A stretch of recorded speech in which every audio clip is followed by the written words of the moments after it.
Yo, yo, yo. What's up, everybody?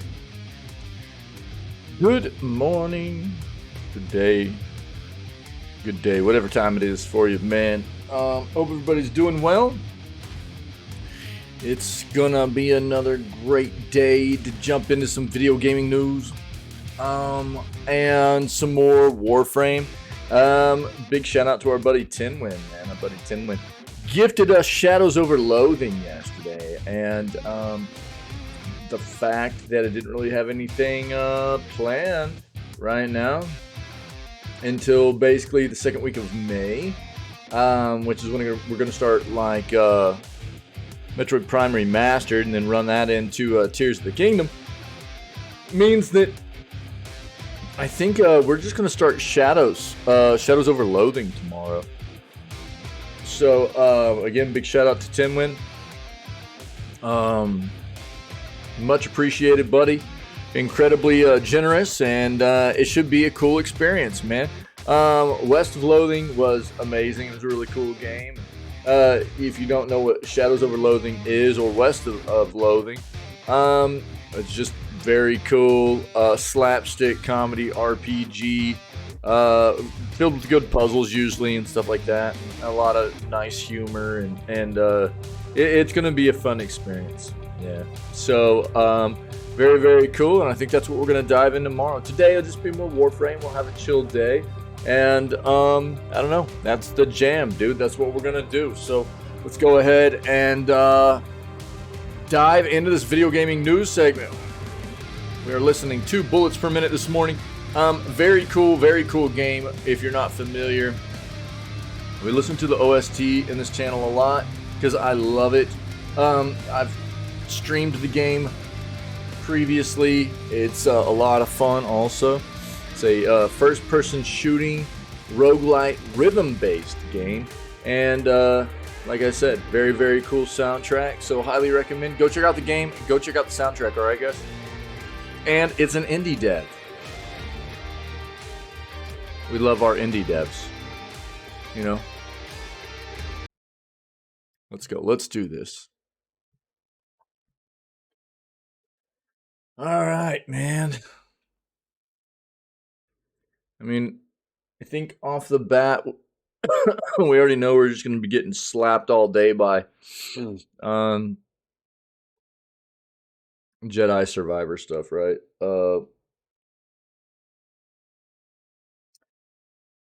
I'm gonna just.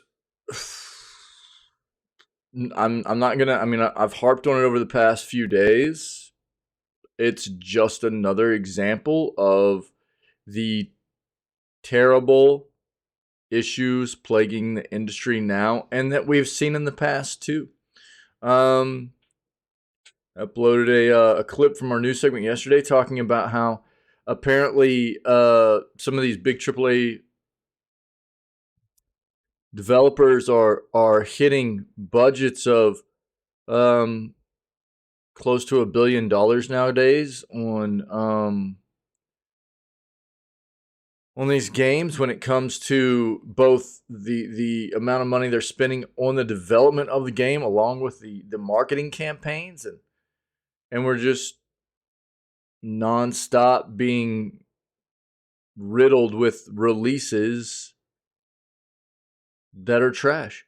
You can't even enjoy any of the content in the game hardly because you can't hardly play the game. The performance of the games are so bad that you can't even hardly play the game. And apparently Jedi Survivor, shout out to our buddy Ferret too. Ferret sent me a bit more information last night on Jedi Survivor. I initially thought that it was mostly a PC issue. Apparently it's not. Apparently this game is just absolutely a mess across all platforms. And that's really sad. It's just really sad. So, especially taking into consideration, like I stated before, this game absolutely got delayed. It got delayed with the developer saying we need more time because the game we don't want to release in the same kind of situation that the previous game released in because it had issues on release 2.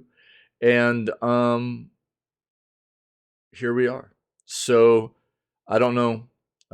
It feels bad. I'm guessing they've made a lot of money on this game already because there was a lot of hype behind it, and it's unfortunate. It's unfortunate they've made a lot of money on a piece of crap product. This is one of those issues we've talked about a lot in the industry with us being game lovers and the you know the ones that suffer the consequences of these situations where developers create these games and they hype them up, and it's a really bad situation too whenever the previous iteration in this series is so loved. And not that this game, I mean, this game might end up being okay, but that doesn't really matter in my opinion because there are too many people at this point with the way it's releasing that are getting scammed. I can tell you for a fact that's the way I feel about games. I know a lot of other people feel that way too. So if a game comes out and it's just a piece of trash product, then in my opinion, the developer doesn't deserve money. They're using the connectivity and the internet that is available to them as a crutch, going, well, we're bringing patches. They're using it as a crutch, not as a utility for any kind of unexpected stuff. They just didn't care enough about the quality of the product in the first place to ensure that it was going to be pretty fairly polished quality-wise before pushing it out. And so instead, we're the ones that suffer. And we're the ones that feel duped and cheated. And it sucks.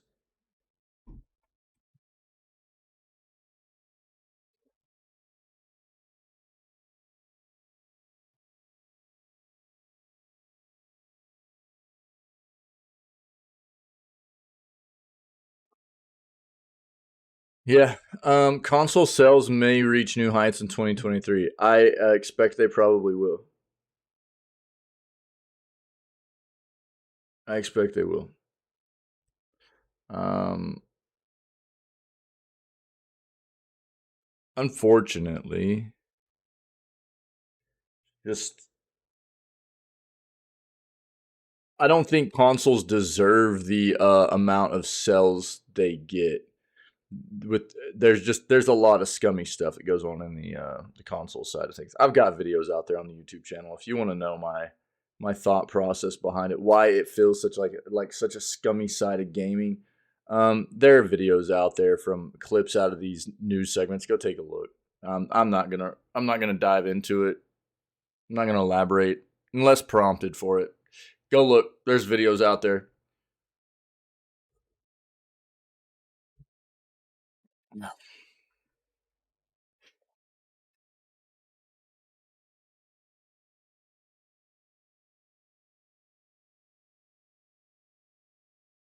We've already talked about the Amazon Prime gaming editions for this month, so I'm not going to dive into that either. We hit on it a couple of days ago in the news segment, so it's out there. Steam Sale makes some of the best games of all time, just $1. Let's go. We talked about this already too. That's very cool. Accessibility, that's good stuff.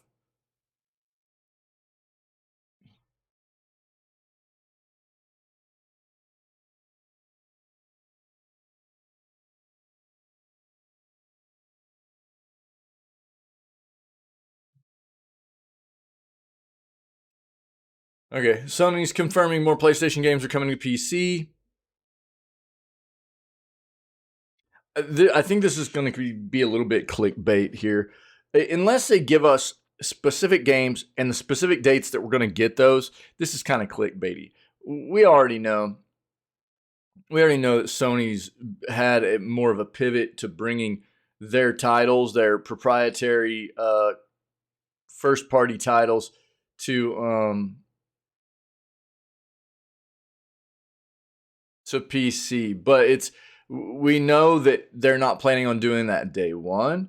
We know that it might not even be, it's probably going to be more like a year after they release. Whereas previously it was like 3 to 4 years, so it'll be like a year. after they initially release on PlayStation that we'll start seeing them hit PC to some extent on some of these titles. But unless we know exactly what titles they're talking about and what dates we're getting them, but we'll take a look, man.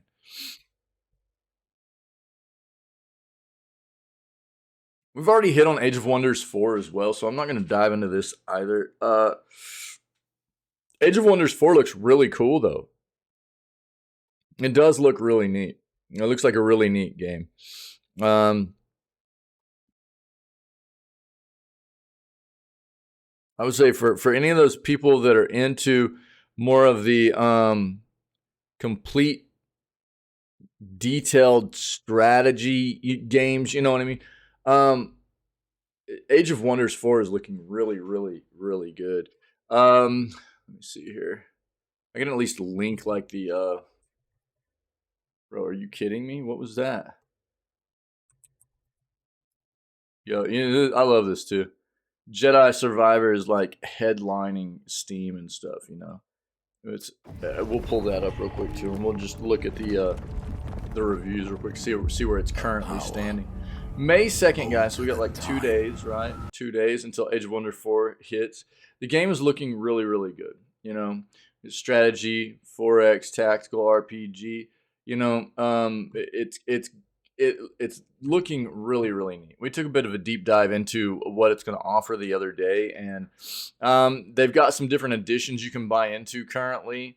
Base edition's $50 on Steam, anyways, and then they've got a premium edition which is $90 US, but it basically gives you a season pass. They've already got like this roadmap set for a lot of different content and expansions, and there's like DLC for Q3 of this year, and then an expansion for Q4, and then like a smaller DLC for Q1 of 2024, and then an expansion Q2 of 2024. That's all laid out on their website, stuff like that. And then there's some additional extras you get with the premium edition, but you do get the Game Pass. So yes, I think you save roughly like $20 to $30 all the way around, rather than buying the content as it comes out separately, something like that. But the game's looking cool. We'll see exactly what the community's thinking about the game as it releases, and we see some reviews start hitting. But it does look neat.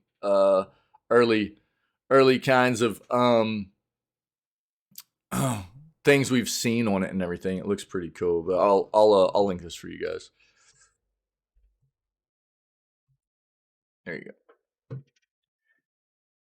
No, I mean, why not? Let's just go take a quick peek, see how it's doing. Ooh, 50. Oh, they broke that 50% positive mark. Oh, look at that. Oh, man.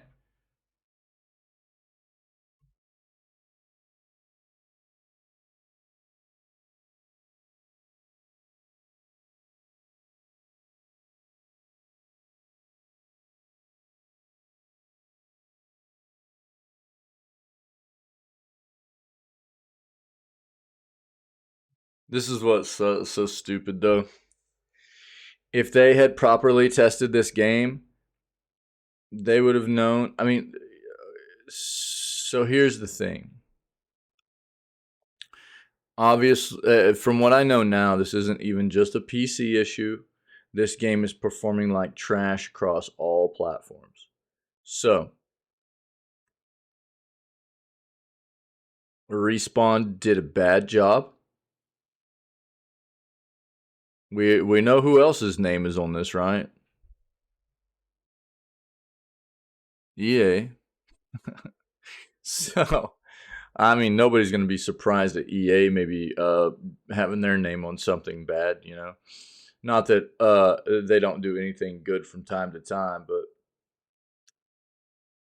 EA's become notoriously synonymous with just being one of the more disgusting developers nowadays. So, you know,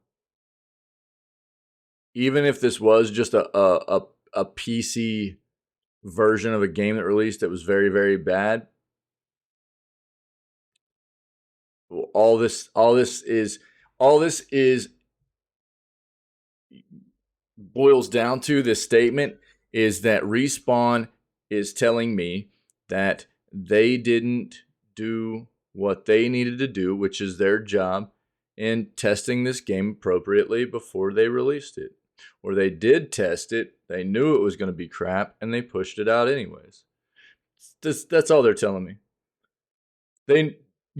I fail to believe that they pushed this game out thinking it was going to be a pretty good experience for most people. Especially actually now knowing that this game is playing so bad across all platforms. You can't tell me they weren't testing this game at all. They didn't test this game at all. You can't. I don't believe that. But somewhere along the lines, whether it be through Respawn or EA or whatever, they were like, we just got to push it. So, it's all of us on the back end, all of us consumers that have to suffer the consequences. And they're making money on this, even though it's a piece of crap. Feels bad, man. Feels bad.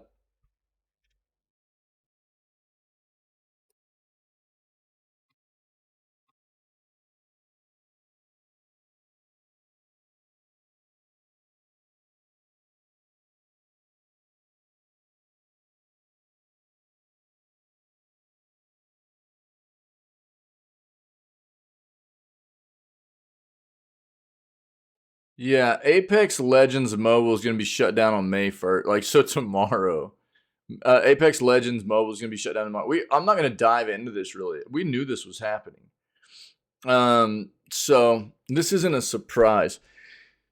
There's been a number of mobile titles that are just not bringing players in. And I mean, you talk about a pretty big game here in Apex Legends that I mean, people play Apex Legends. This is a good game. It's a good game. Yo, random mode time. And to know that like the mobile version of the game just doesn't have enough community that they're like, it's not worth, we got to shut it down. It's interesting. Excuse me. So I don't know. It's like we read around the same time that like Apex Legends Mobile would be shutting down, Battlefield Mobile. I mean, there's a lot of different stuff that was getting scrapped and I don't know. I mean, that's the world of gaming, though. If you're not even, it feels bad for those people that still play those games, right? So I understand that, and I always get, and especially when there's good games that get canceled, no matter what the platform is, good games that get canceled and shut down. There's usually still some kind of community behind them, no matter how long they've been released, and a lot of times people feel very bad about that. And they're like, man, that game was good. Why is it getting shut down? Quite often I'll ask people, tell them, be like, well, how long has it been since you got in there and played it? And it's like, and most of the time I'll ask that question and their response leads me to go, well, that's kind of your answer. Because most of the time people will be like, well, I hadn't actually, and it's not all, this isn't always the case, but it'll happen like that sometimes. Like, well, you liked the game, but just like you, there are a lot of other people that liked the game, but hadn't necessarily been in there and hadn't been active in playing the game. And it's not your fault or anything, but if people aren't playing the game, it's going to shut down. People aren't playing the game. That means they're not making money. The developer isn't. And there's no point in them maintaining it, right? So it feels bad, but it's a business thing too.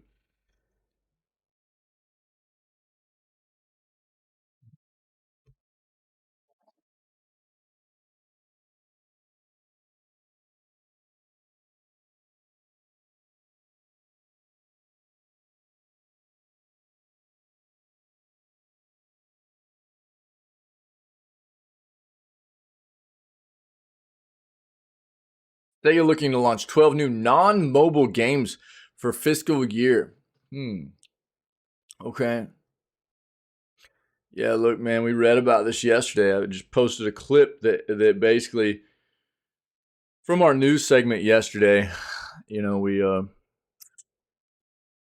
we basically took this report, which we dissected a bit, talking about AAA games costing roughly 5 to 600 million for development, and then another 5 to 600 million for the marketing side of it too. Which, I mean, you put those together, you're talking about a project budget for a single title being over $1 billion. Now, this is not going to be the norm right now for most games. We're talking about games, big games like Call of Duty, um, like GTA, stuff like that. But still, even fairly large AAA games are big budget titles. We heard like Forspoken had a budget of over 100 million. I think that's pretty commonplace nowadays. And again, there's a clip, there's a video on the YouTube channel where I go, I basically take this and we dissect this a little bit. We talk about this and then run it into the issues that are plaguing the industry right now with really bad releases. How are games having this much money invested in the development and marketing, but in the development side of it alone, how is there that much money being invested, and we're just being plagued with terrible releases, games that you can't even begin to experience the content the game might have in it that would be worth taking a look at, because the game, you can't even play it. All the frame drop and all the stuttering and the crashes and the bugs and save files that corrupt everything. I mean, it right now, obviously, the most recent example of this is Jedi Survivor. It's gross. It's across all platforms. There are terrible issues, and I guarantee you that game had a very large budget.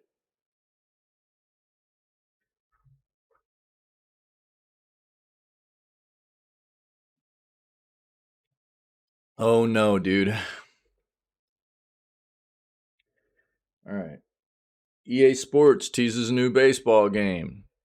So, um, I mean, if I know EA, then basically what this means is that you're going to need to have one of their controllers with your credit card slot that you can insert your credit card in that controller, and it'll just it's like every minute that you play the game, it'll rack up a charge on that credit card until it can't suck any more money out of it, and then it'll eat it. It'll eat your credit card, and it'll go, "Yum, that was good." That's what it'll say to you.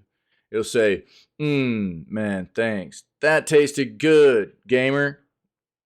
And then it'll come up on screen and go, "Sorry, you can't keep playing until you insert another credit card."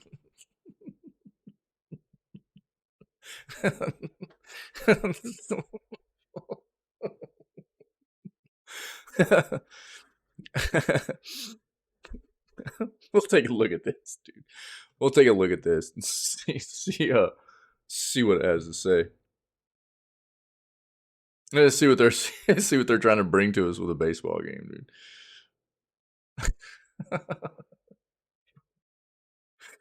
God dang, dude. Yo, classic Star Wars game being made free to download. You know what they should do? They should just start giving away Jedi Survivor for free. Because it's definitely not worth anything. Nobody should have to pay for it. Everybody should actually be refunded for it. Anybody that bought the game should be refunded.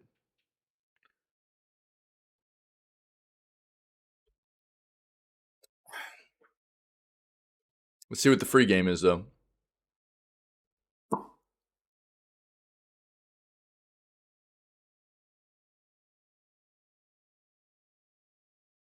Sick.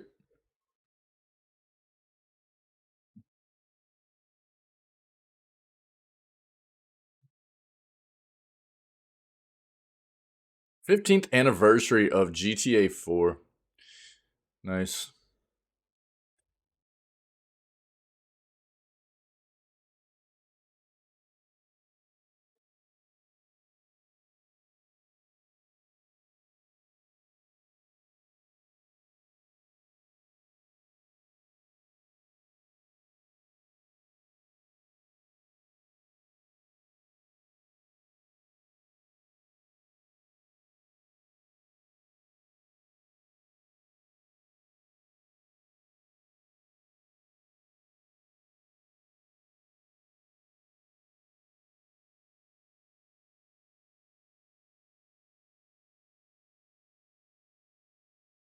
Sorry. All right.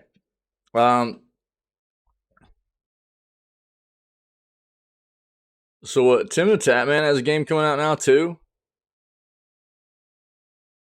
So what? The Doc has a game.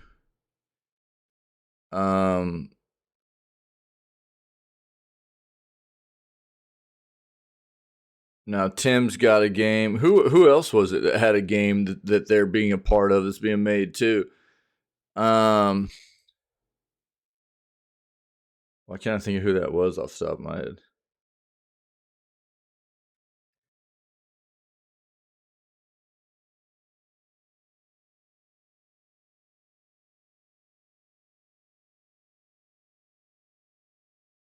It just came out not too long ago too. Crap.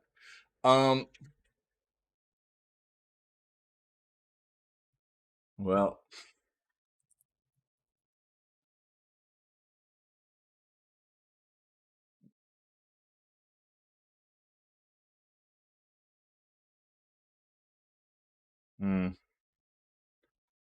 I don't know if that's worth diving into.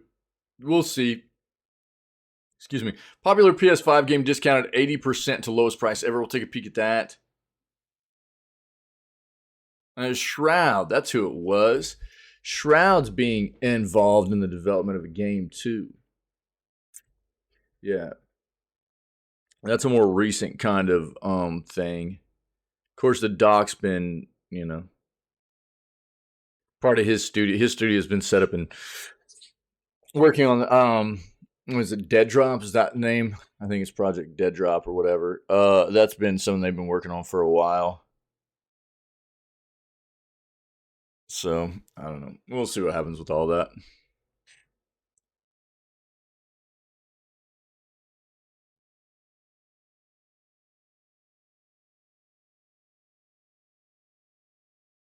Marvel Spider-Man 2 update from PlayStation addresses potential delay. We were originally hearing hints this was going to be coming to us in like September, but maybe not now. Let's look at our other search here.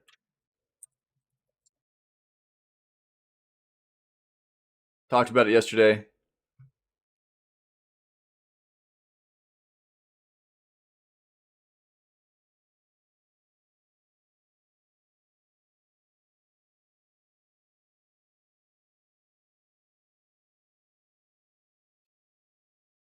Redfall isn't 60 frames per second, but it really doesn't matter that much. I disagree. I disagree.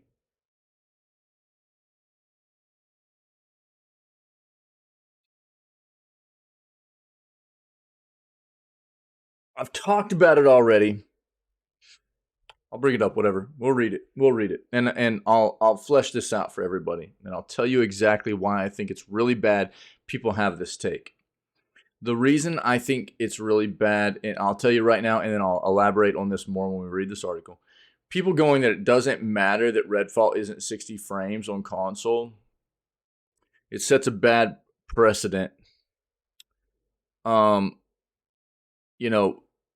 the current where we are with hardware and the evolution of gaming and everything, most people have known for a long time that the more frames you get into an action game, whether it be a shooter or like a melee battle type a game. I mean, take something like God of War or a Souls-born game, something like that.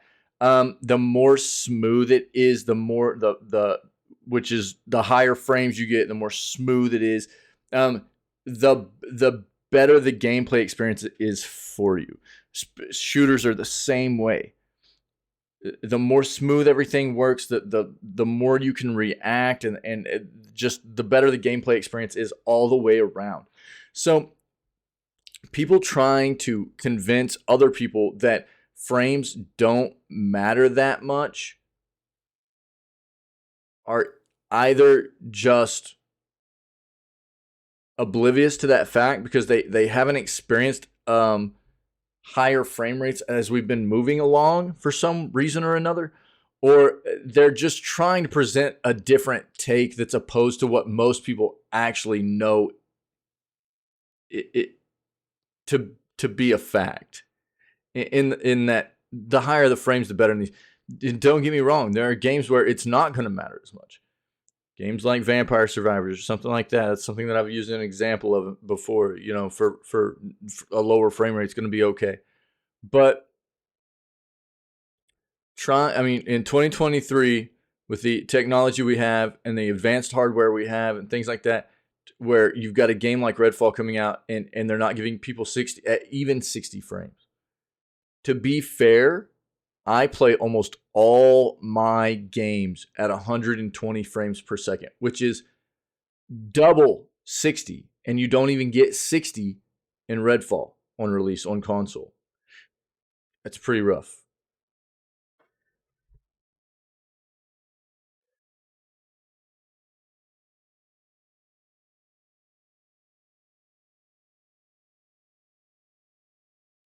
Xbox One exclusive can be purchased again after being removed from sale?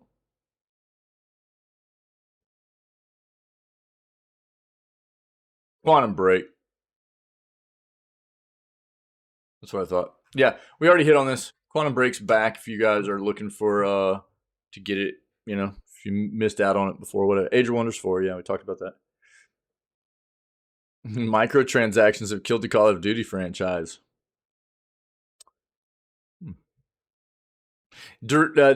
District 9 director wants to make a Metroid movie. That'd be dope.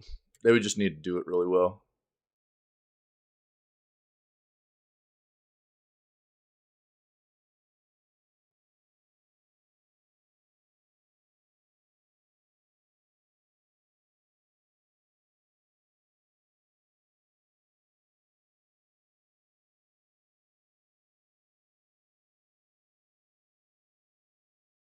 Oh, Exoprimal got some new trailers. This is hitting in July, by the way. This game looks cool, man. This game looks cool, but what this game is a big setup for customization, right? For the player to have uniqueness.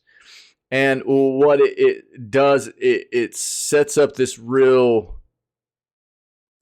I've been excited about Exoprimal since I first saw it.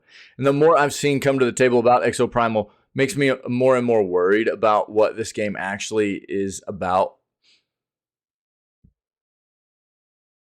Because while the premise of it, it's basically like players play as humans rocking exosuits, and you're fighting off hordes of dinosaurs falling through portals and stuff. Kayla, what's up? How are you? It's a wild concept. It looks pretty cool gameplay wise and everything so far, but what we've seen as of late is that it seems to be very, very, very, very heavy microtransactions because of what it presents to people in the, you know, your customizability and being able to stand out with different looks and things like that. Does it mean you have to buy into that kind of thing? No, it doesn't. But the fact there are these different exosuits and things. I mean, is it going to be the thing that I think is scary? Is it going to get to a point of pay to win? Are you going to be able to pay real money for exosuits that are more powerful, or attachments, or even skins for exosuits that give you some kind of boost over other people? Because there's PvP in this too. And yeah, I know, Kayla. I'm sorry. I know. I knew you'd be bummed out this morning. Yeah. I'm still interested in what this game's going to bring to the table all the way around, but I have some reservations about it as well because of what it's looking like. You know, microtransactions and everything are already too. So yeah, that game seven's going to be a tough one, man. Yeah. Yep.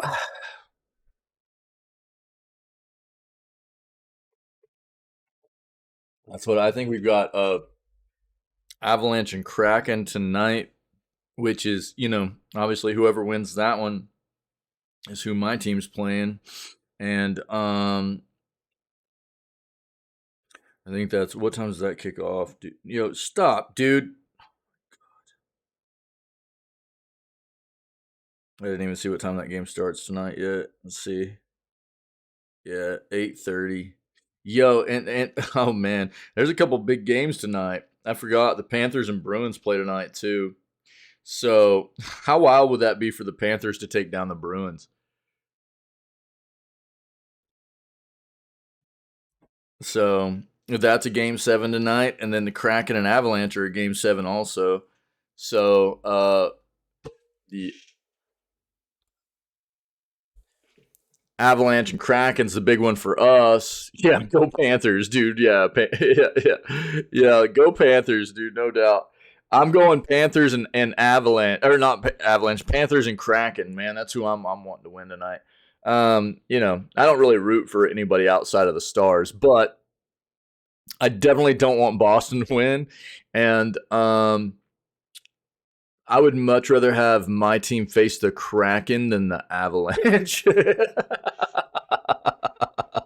So I'll be paying attention to the games tonight and see how those play out. You know, um, see how it goes. Yeah, I hope you guys are able to pull out that game 7 though, for your sake, Kayla. Yeah, yeah.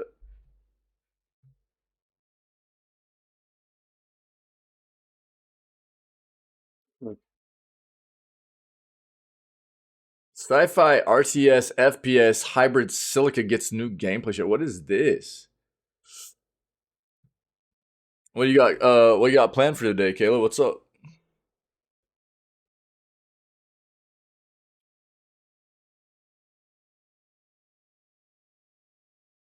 Sorry, 1 second, guys. Okay. Okay. Um.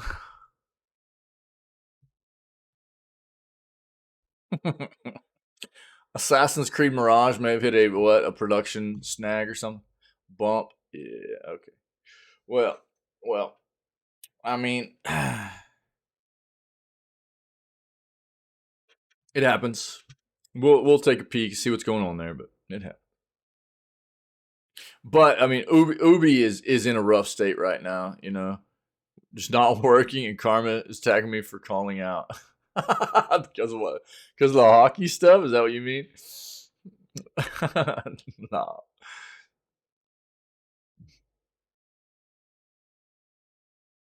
Oh no. Oh, that sucks. I've got a small headache this morning too, but it's manageable. So I'm sorry, Kayla. That sucks.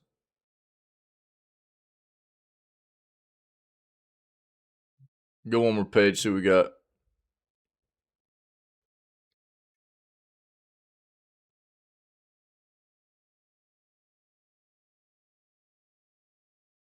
These game news. I'll just give you an example here. I don't pull these up because they're so hard to read. Look at this. Although Zelda seems like the kingdom not only in video, I'm gonna read it like a robot. Although Zelda seems like the kingdom not only in video games, the most anticipated of 2023 are the games expected for May 2023, at which time it's best.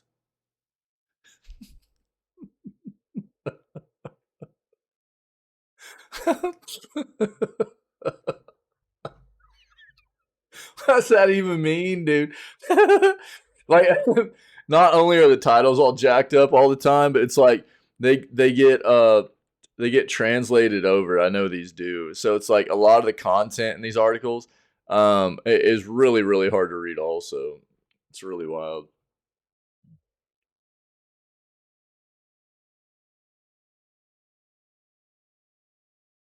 All right, let's go dive into these. Wick, what's up, dude? It's so it does. I mean, that's about the only way you should read those is like robot voice, you know, because it doesn't sound like a human wrote them, man.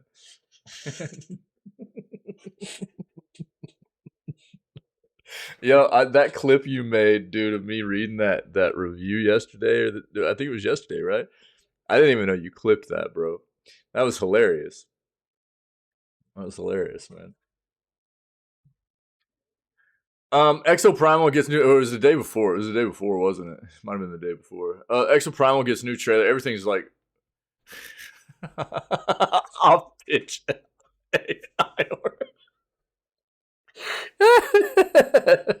Yeah, dude, I can hear it. I can hear that, dude. Yeah, yeah, yeah. It works.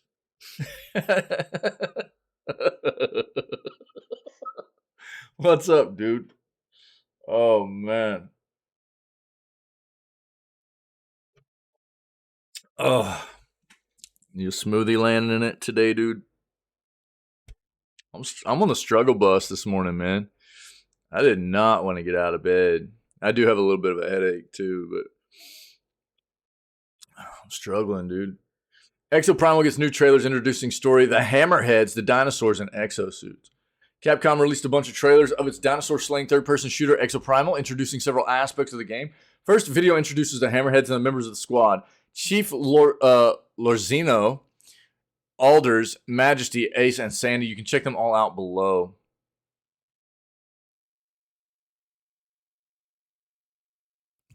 And next is an introduction to the story focused on the infamous Bikatoa incident that started it all. I'm probably not going to dive into the character stuff right now, but you guys can take a look at that. We will take a look at this. We then take a look at the real stars of the show, the dinosaurs, including the various types of overgrown lizards that we will have to fight. Let's take a look at this real quick. The year was 2014, at exactly 4:58 p.m. on August 16th. Cable of the Stratovator, which joined the IBS research compound to the station in geosynchronous orbit, experienced a catastrophic failure. The failure precipitated a partial collapse onto the island below. But according to these logs, the collapse was preceded by a mass dinosaur outbreak. And the Leviathans kept the island sealed off ever since. We are the first living people to see the outcome. And is you're telling us you were there in 2040?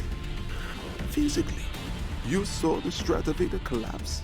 And Leviathan just happens to be running his war games right before worst industrial disaster of our time. Perfect. Just perfect. At least this puts things into perspective.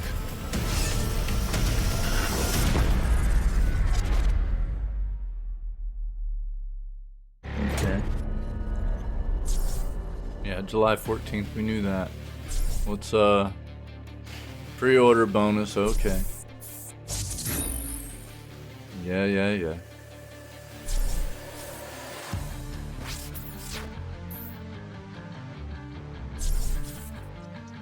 Oh no, yeah, here it is, dude.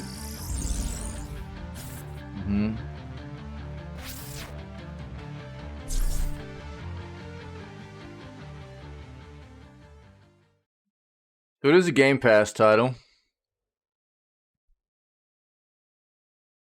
Take a look at the dinos. I am the Advanced Artificial Intelligence, Leviathan. Follow my guidance for a safer, more efficient dinosaur battle. Raptors move in packs. Watch for sudden aerial attacks from pteranodons. Sinornithosauri can swarm a single exofighter. Dilophosaurus poison will sap your health and dramatically slow your movement. Avoid it at all costs. The charge of a Pachycephalosaurus can be repelled by a powerful strike applied with opposite force. An Ankylosaurus repels projectiles from the front. The roar of a Stegosaurus disrupts fighter movement. Summoning a Carnotaurus. It will quickly close in on attacking players, so make sure to maintain a safe distance at all times. Triceratops incoming. It is dangerous to attack a Triceratops head-on.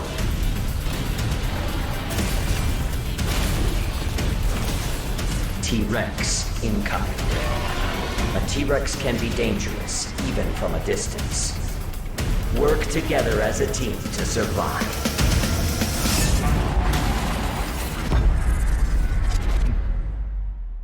Oh yeah. Okay, Kayla. Yeah. Okay, and I keep putting all that stuff at the end. Yeah, got it. We know. Yep. Last but not least, more videos showcase the other stars of the show. 3 of the exosuits we'll wear to enhance our capabilities to the point of taking a Triceratops charge head on. Specifically, we take a look at the assault type exosuits Barrage, Zypher, and Deadeye.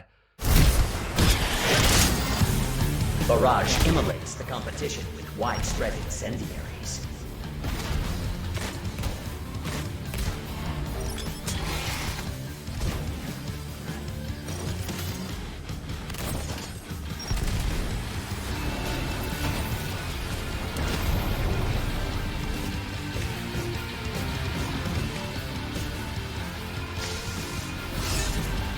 So edgy.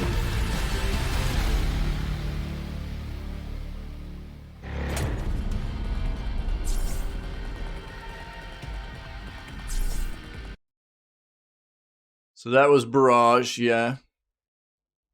Here's Zypher. Use Zephyr to quickly meet the enemy in melee combat.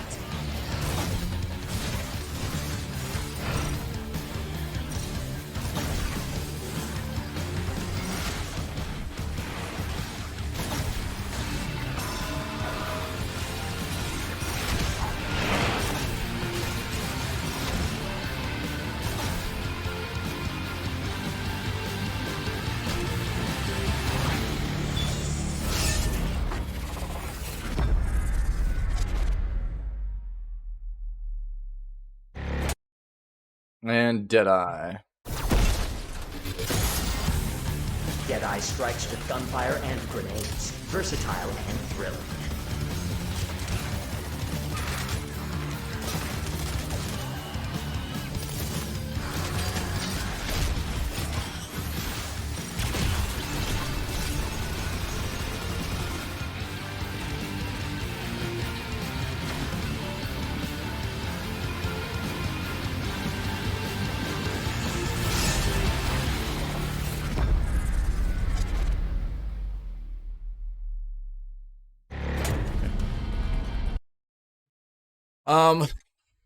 Exoprimal will release on July 14th for PS5, Xbox Series XS, and PC. It will also come to Game Pass if you'd like to know more. They've got some links and stuff here, okay? Look, it's a Capcom game. I think, to be fair, Capcom is one of the better big developers still around, you know, and they do a pretty good job with their content and the quality of their releases and stuff. I mean, obviously, you can see what this game is, though. It's going to be riddled with the potential for, you know, it's going to be there's going to be battle pass, and you're going to be, it's going to be a lot of that microtransaction stuff. There's going to be shop stuff. That doesn't mean you have to buy into it. It doesn't mean that the gameplay is going to be bad or anything, but I know for a lot of us, it's just, you know, and it's on Game Pass, so you don't necessarily have to pay to play the game, which is nice. I think that's one of the big things. Now, if you're not playing it on Game Pass, you will be paying to play this game up front, right? What are we talking here? They're like probably about, I think it's what, 60?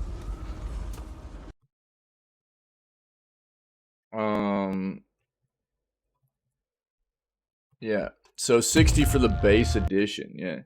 60 base edition, 70 deluxe edition, and you know, then it's battle pass stuff and it's microtransactions and all that noise. And so I think that's where more of us have an issue with these types of games that are just constantly just polluted with the buy more stuff, you know, is when you have to usually pay up front for them too. At least it is on Game Pass, like I said. But I don't know, dude. Looks like there's a Capcom Golden Week sale right now too. Wild. I didn't know they were doing a Capcom sale right now. Already Village and Biohazard for 40. This is on Steam, by the way. Monster Hunter games, Ace Attorney stuff, Street Fighter, Devil May Cry, Dead Rising, Mega Man stuff, the Capcom arcade things, Marvel vs. Capcom.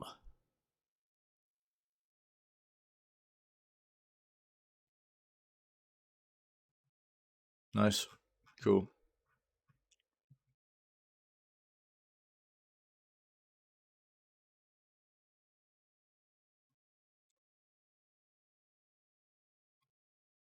All right. That's your Exoprimal stuff, though. I linked it there if you're interested. Sci-Fi RTS FPS Hybrid Silica gets new gameplay showing Arena mode. Today, Bohemia Interactive presented more gameplay of Silica, an upcoming hybrid between a real-time strategy game and a first-person shooter. This time around, developer Martin Melkarik provides a look at the Arena mode. For now, it's a simple FPS mode that lets you test the various units and their weapons. Every soldier type is equipped with a different gun, from a relatively weak submachine gun to a powerful rocket launcher. You can check out the gameplay below if you'd like to see more. You can enjoy another video showing the strategy mode from the point of view of the human faction, and one focusing on the alien faction. Take a look here. Okay, so let's have a look at the arena game. I haven't heard it. I don't know anything about this game really yet. Simple for now, and you basically choose a soldier to play as, or in other maps you play as other units, and you go ahead and play a kind of unbalanced free-for-all. So let's have a look. I've chosen a rifleman to begin with. One of my favorite units. And let's have a look if we can find other players. So there's also, you can also have bots, basically AI controlled characters as well. I've put 8, and 2 of them are opposing players. Alright, we'll shoot out that guy over there. And I'm going to take out this commando over here. Alright, he's down. And I've got another one over there. I actually want to go in a different direction. I'll leave that commando be. Oh, marksman. Oop, almost took me. Alright, he's down. Just shoot. Oh, I got killed. So this mode is mostly about just, you choose a unit and you play as it. So it gives you a chance to try out the units. In, for example, preparation for playing the strategy game mode, where you kind of spend much more time with each unit, for example. Here you just, there's no rules, well, no particular rules. So I want to try out the scout now.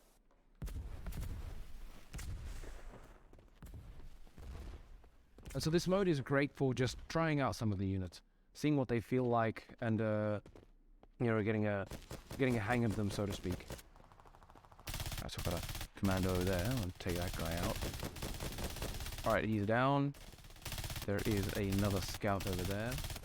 So the scout has a simple SMG. It's a very weak weapon, but it does reasonable damage close. It feels to me it looks real slow. So let's have a look.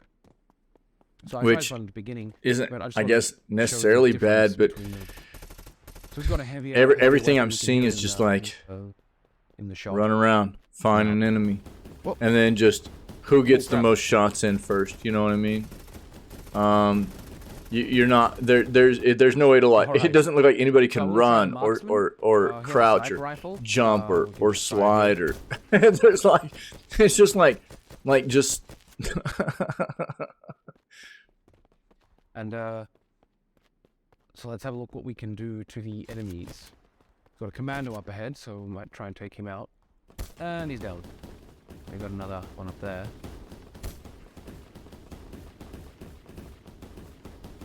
Can't seem to hit. There we go. Now he's down. So the marksman is, of course, a sniper. He has a very powerful sniper rifle, which is good against vehicles as well, or smaller vehicles, obviously. But most importantly, it's against infantry. and of course the aliens. Oh, got killed. All right, now we're going to try out the heavy.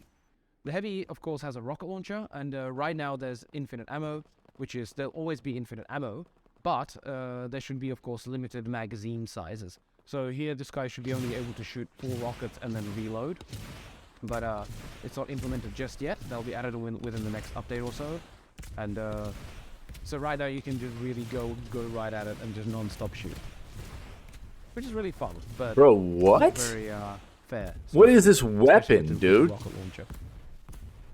So the heavy is good against tanks, against light vehicles, and so on.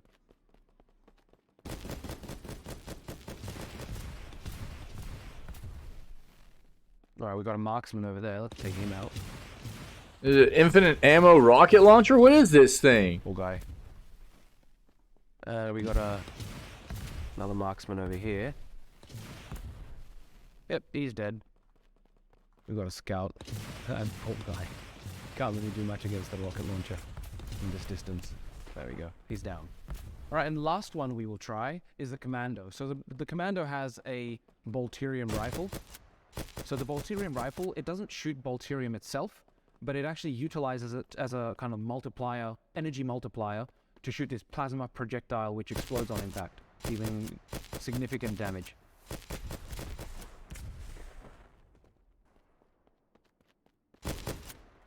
Okay, so that's the arena game mode. I hope you enjoyed. You can basically have a look at all the units as I mentioned earlier, and yeah, see you in the arena.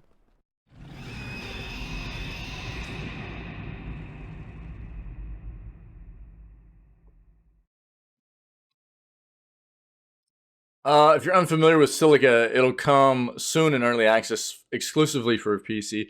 Began several years ago as a solo project until it was recently taken under the wing of Bohemia Interactive's Incubator project, the popular developer of the Arma series providing support. So the official description of what you can expect is Silica is a crossover of FPS and RTS where up to 3 factions battle for control over the planet of Balturus. Lead from above as commander, or experience the action firsthand, either alone or with friends. Join one of 2 human armies or hunt them down as the territorial aliens. Silica takes place in the scorching deserts of Balturus, an exoplanet located thousands of light years from Earth. Lead your faction to victory and strategy. Flagship game mode. Harvest the Balterium hidden in the sands or defend Balturus from the invading humans as an insect-like alien. Okay. I mean, the environment looked good, and like the guns looked nice, like just design wise and everything. Jesus, dude, that rocket launcher seemed OP though. It was insane. It was like it wasn't just like, I mean, those were like homing rockets too, is what it looked like. Homing rockets that were just blasting off. It didn't look like there was any need to reload, and it was like infinite ammo. It did say it would have limited mag. I just didn't hear it. Okay, cool. God, that was crazy, dude. Yeah. Okay, cool. I didn't hear it. My bad. What's up, Pinky?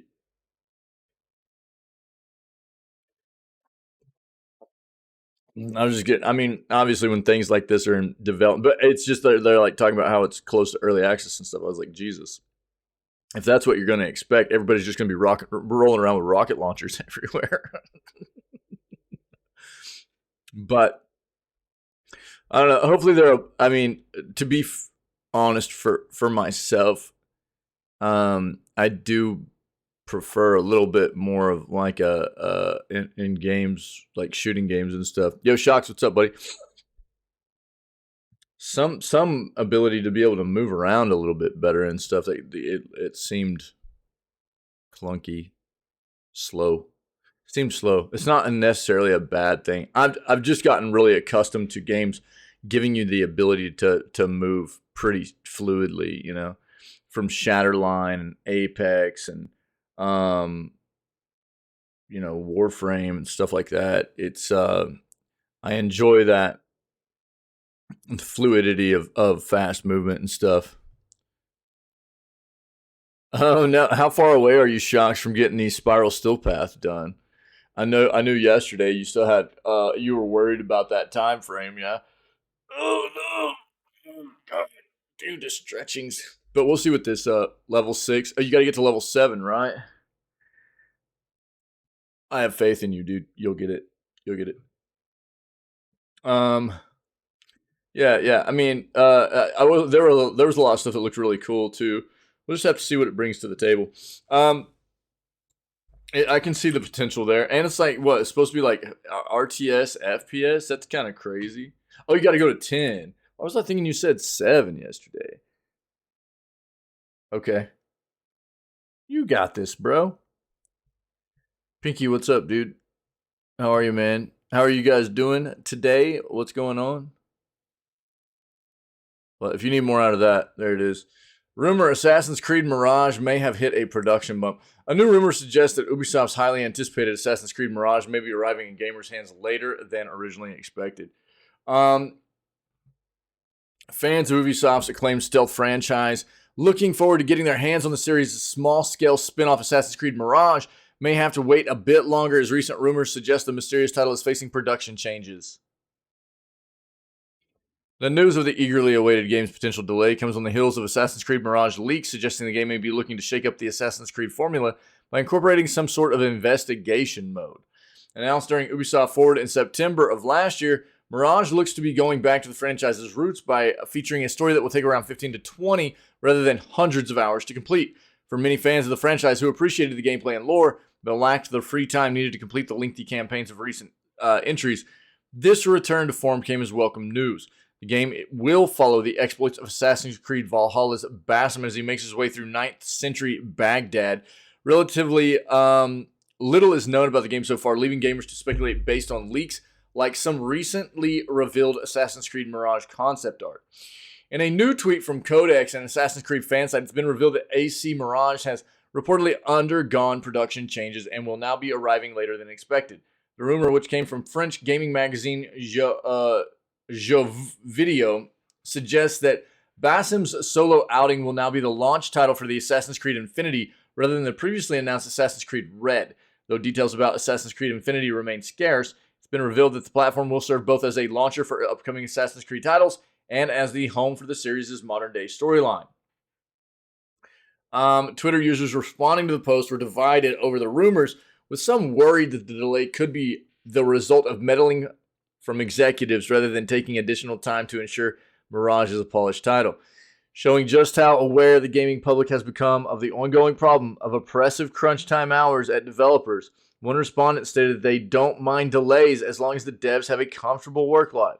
Not everyone was disappointed by the potential delay, though, with one response stating that we're still excited about the game. We're hoping that Ubisoft was using the time to increase the scope of the game.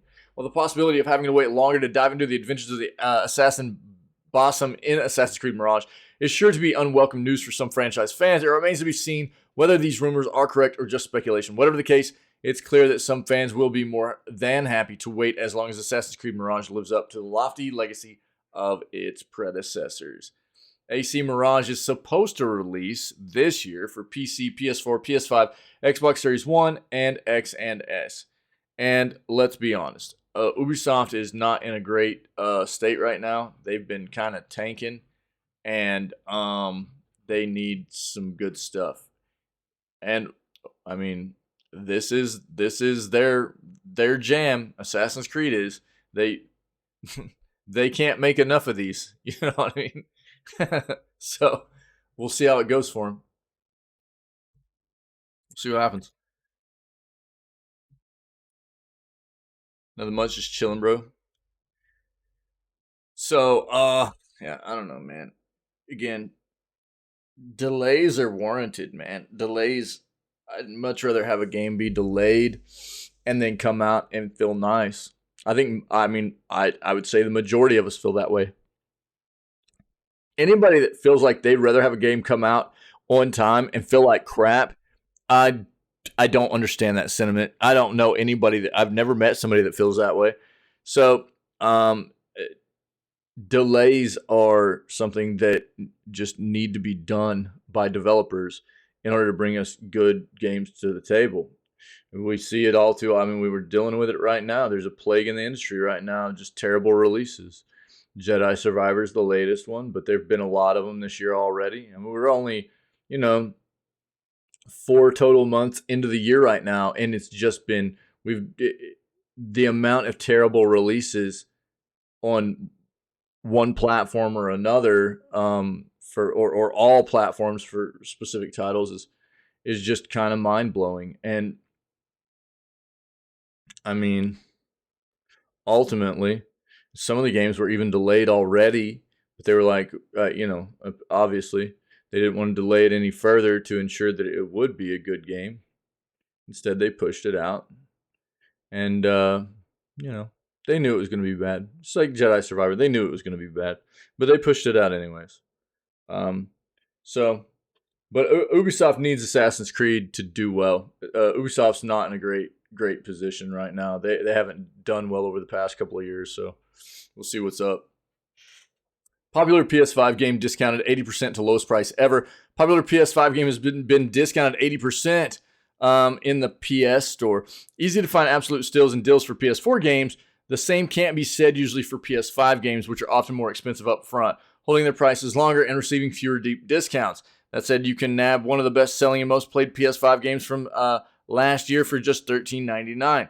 Normally, the game costs $69.99. So the deal is quite meaty and comes at the perfect time. So it's NBA 2K23.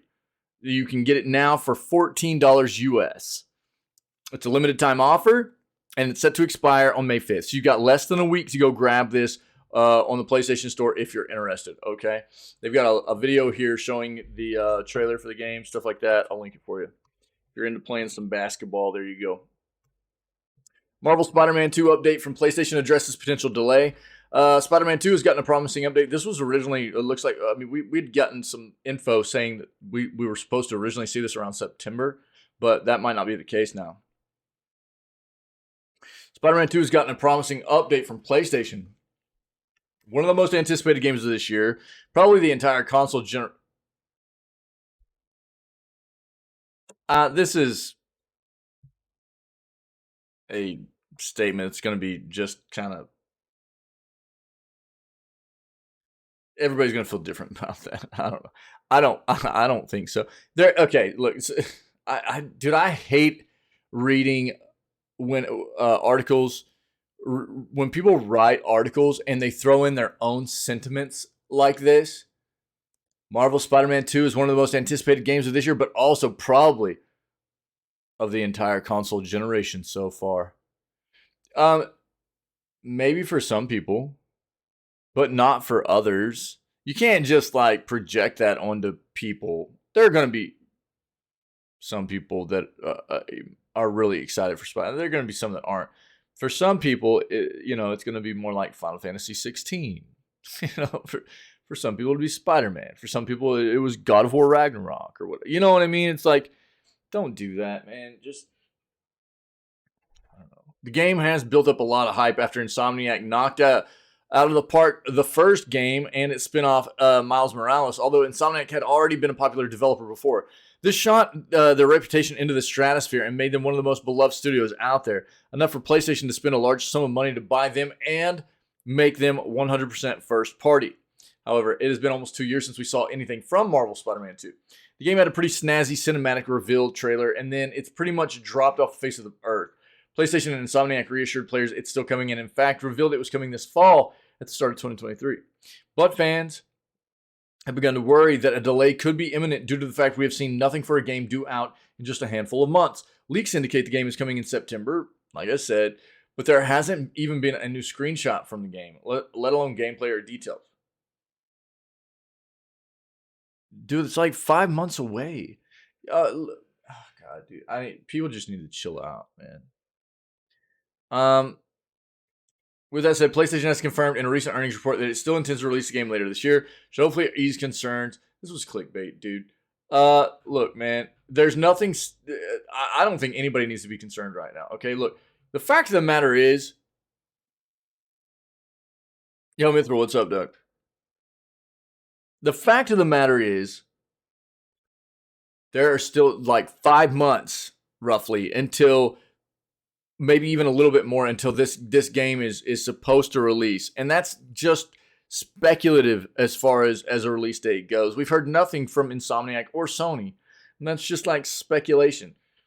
We know it's supposed to be coming later this year. Even if it is 5 months away, that 5 months is a long time. And everybody knows that in the gaming industry, we are just over a month away right now from summer showcases, which means we're going to start getting just mauled with all kinds of new information about games. Games we didn't know about that are in development. Games we did know about that are in development. All kinds of stuff, man, that we're going to be getting. Release dates and new info and you know, looks at things that we hadn't seen before. So this kind of stuff, just this was kind of a clickbaity title, and it's gross. Well, look, Insomniac's very good at what they do. Yeah, I mean, and it did start with this. You know, that's like this article noted that, it pointed that out. The Spider-Man stuff is where they've gotten there. And look, I'm gonna be honest with you. I haven't played any of the Spider-Man stuff. I know it's supposed to be good, but again, I've really moved away from the console space over the past like 5, but especially especially the past 5 years, but past really decade, I've really moved away from the console space because it's just gross to me. But the Spider-Man stuff I haven't really played, but I mean, Insomniac is notorious now for making very good games because of these titles. I'll tell you what I'm excited for, though.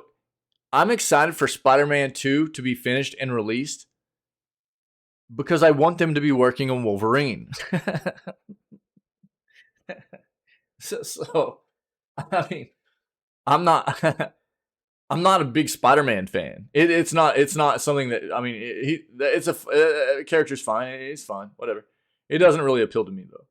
But Wolverine is my jam, and that's Insomniac's next game. So I've always loved Wolverine, and I'm really excited that Insomniac is the development company behind Wolverine. So I can't wait for them to be finished with this game so they can focus in on Wolverine. And from what we're hearing so far, Wolverine's actually potentially going to be a more mature game. And it's not going to be quite as, you know, Spider-Man. It's going to be maybe, you know, a bit tilted towards a more mature audience and everything, more mature take on that side of things. So, yeah. I mean, everything, dude. Everything, literally. Yeah. I mean, over the so by the time we hit the end of the end of May, right? So May starts tomorrow. By the time we hit the end of May, it's gonna be getting. I mean, so over this next coming month, over May, our news segments are gonna start. You're gonna start seeing a lot of stuff really start getting hyped up, right? About what we're gonna see in the summer showcases, because there's different stuff that happens. You get most of it in June. It's like the end of the first week of June, all the way through the second week of June.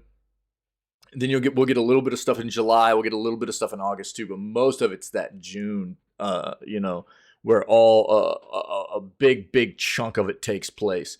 And so by the time the end of May hits, we're going to be getting all kinds of like. And a bunch of it's going to be speculation. A bunch of it's going to be clickbait. And we're going to have to really like try to sift through a lot of that stuff. But, you know, it'll come and we'll get it when we're supposed to get it. And, you know, people freaking out because they haven't. I think this is one of the problems with the game industry nowadays, though. People are so impatient. You know, it creates different kinds of issues. But people are so impatient. They just, you know, they can't wait for the developer to give us the information when the developer's ready to give us the information. And it's resulted in these different kinds of scenarios because, and I mean, we see it all the time. We saw it with Rockstar and, you know, GTA 6 getting hacked and all that stuff leaks. They're constantly having to fight a battle of trying to keep information in-house because people won't just leave them alone, you know? People won't just leave them alone and let them do what they need to do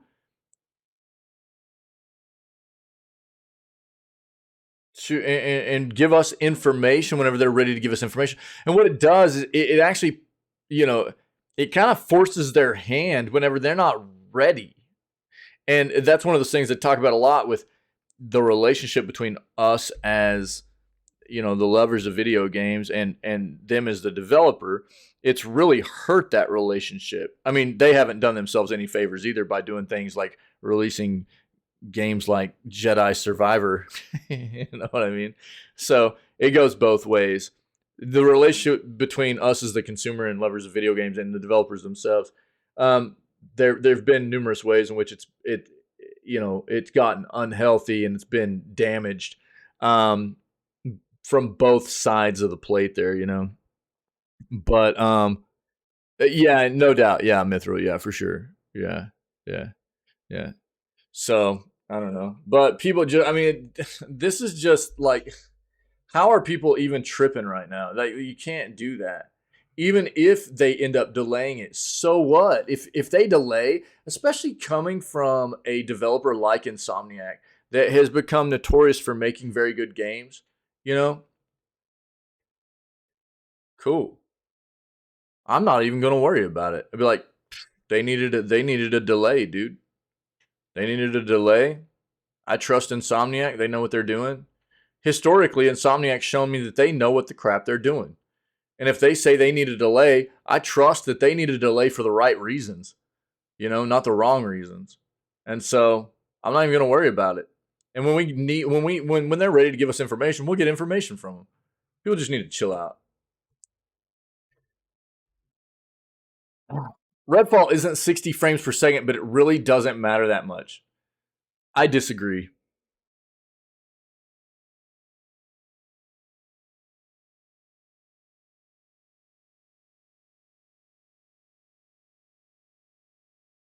I'm going to read this and I'm going to tell you why. Arcane Studios recently confirmed that its upcoming open-world shooter Redfall will unfortunately be capped at 30 frames per second at launch for console players. There are plans to add a 60 frames per second performance mode down the line, but the time frame for this update is still unclear. As you might have expected, people didn't take this too well. You might even say they lost their marbles over it. Obviously, if you were specifically looking forward to playing Redfall on your Xbox in a smooth, crisp 60 frames per second, I would say a smooth, buttery 60 frames per second, it's totally fair to be disappointed, especially since this was promised to the standard for Xbox gamers. Promised to be the standard. It's totally fair to complain about it online. After all, everyone does it. I'm about to do it right now. But I'm not here to ridicule any genuine disappointment or anger about this news. I just want to bring some people a bit back down to earth and present a bit of pushback to all the catastrophizing. Because it isn't just fans expressing their personal annoyance over not getting to play a game the way they want to play it. It's people literally talking like this was the most inconceivable, unacceptable, and disastrous announcement a video game studio could possibly make. Called it embarrassing, saying what a big failure it represented for Redfall and Xbox as a whole, and touting how detrimental it was going to be to the game's popularity and performance.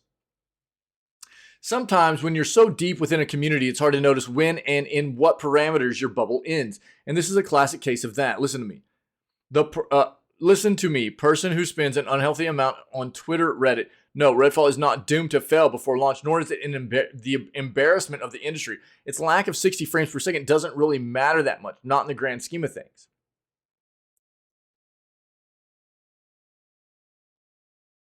I'm going to come back to this. And I'm going to give you a different take on this. People forget mighty quickly, 30 frames was ostensibly the standard for AAA titles for more than 2 whole generations. Because this is not a valid argument, dude. 30 frames used to be a standard because that was the ceiling of what tech gave us. That's not the case anymore. So trying to say that this is okay because it used to be that way is not okay. You can't go that, well, it used to be okay, and so why is it not okay now? Because, dude, technology has evolved. And instead of evolving with it, we see developers regressing and going back to the way it used to be. maybe COVID has messed with my perception of time, but it really wasn't that long ago that we were praising The Last of Us Part 2 for being the best game on the market. We've jumped forward a generation since then, but that was just a little over 2 years ago. I think it's silly to pretend like 30 frames was this travesty that console players had no choice but to tolerate prior to late 2020. I get that the more you play in 60, the harder it is to go back, but a lot of gamers have only been introduced to this AAA 60 frames per second standard recently. The supply constraints, some have only been able to get a current gen console as early as last year. I mean, look, dude, I didn't even buy a PS4. So PS3 was the last of my stuff, right? That's really where I started working my way out of the console space of gaming pretty much. I still do a little bit of it. But big in part, man, I really started working my way out of the console space after PS3. But I mean, is that? I mean, am I understanding here that like most games that came out on PS4, Pinky, most games that came out on like PS4 and that generation of console were 30 frame locked? Still? Because that is crazy if that's the case. PS4 generation? I don't think so, dude. And that's what this is coming off as, is them trying to act like PS4 games and equivalent Xbox console, whatever, and like stuff was locked at 30 frames? No, dude, what? There might have been some games that came out that were locked at 30 frames, but the standard of 60 frames per second has been something that's been around for quite a while now. 30 frame standard was like a decade ago. Truth of the matter is, for most gamers, 30 frames per second is fine. Most gamers aren't even that in tune with the industry side of things. They aren't keeping up with every update on social media, and they don't know that much about these specifications. Might not even notice it unless they look at two videos side by side. They play games because they look fun. And, okay, so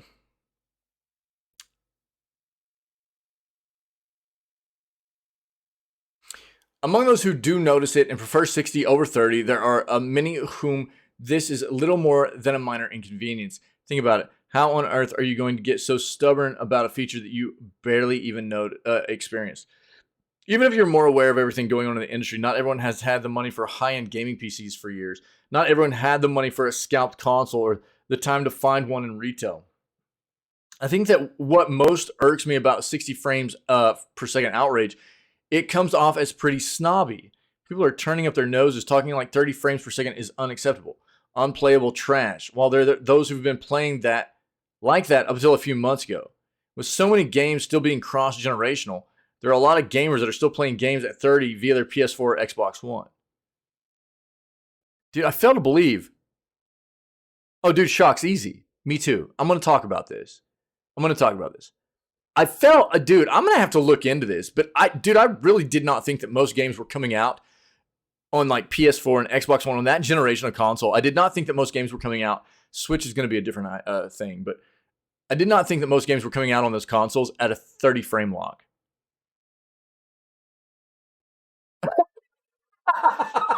Yeah, we did experience that, didn't we, Pinky? The number of people that would genuinely stop playing a video game because there's no 60 frames per second mode is minute. And even among the select group of people, most of them probably have a decked out gaming PC. Otherwise, it's unlikely they would have gotten so used to 60 frames per second in the first place. So they'd still be able to play Redfall however they prefer without issue. I've gone back and forth between 60 and 30 myself many times. Though it's noticeable, it's definitely not something that's going to stop me from buying a game I like. That's clearly a common sentiment. How do you even know you're going to like the game if you haven't played it? First of all, A Plague Tale Requiem was capped at 30 frames on console, and it was nominated for Game of the Year last year. Tears of the Kingdom is one of the most anticipated games of the decade. Let's be honest, it'll most likely be capped at 30. That's because it's coming out on an old console. You can't do that, dude. We all know that Tears of the Kingdom is going to be a 30 frames game, and yeah, dude, I would say most people aren't stoked about that. I'll tell you for a fact, I've been talking about Nintendo needing an upgrade for a long time. The hardware is busted. It's old. And that's one of the things that sucks. Not only is the frame cap terrible, but you get stuttering in it and stuff like that. I think they're going to do a good job with Tears of the Kingdom.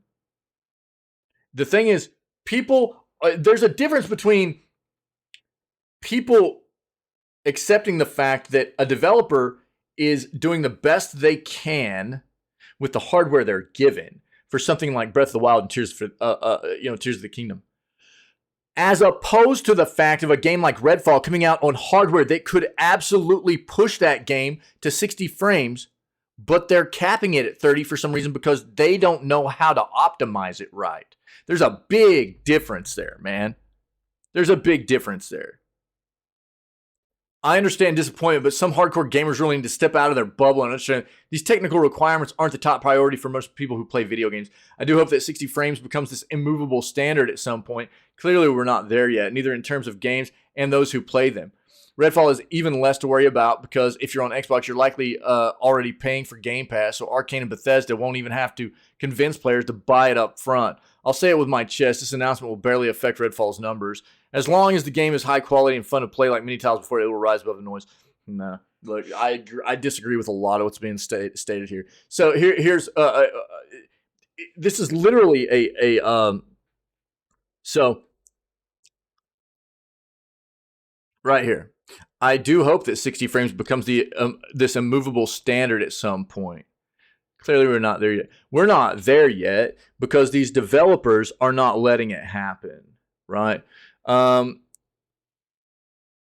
Lowest easy FPS, yeah.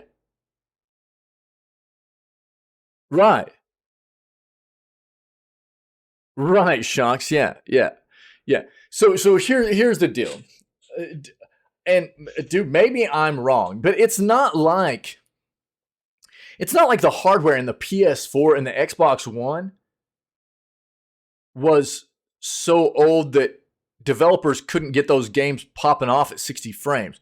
I fail to believe that a lot of the games, or even a majority of the games on those consoles even were like, I know there were a number, but it definitely was at a point in the previous console as well where it seems like things had really, really shifted over to 60 frames per second being more of the standard.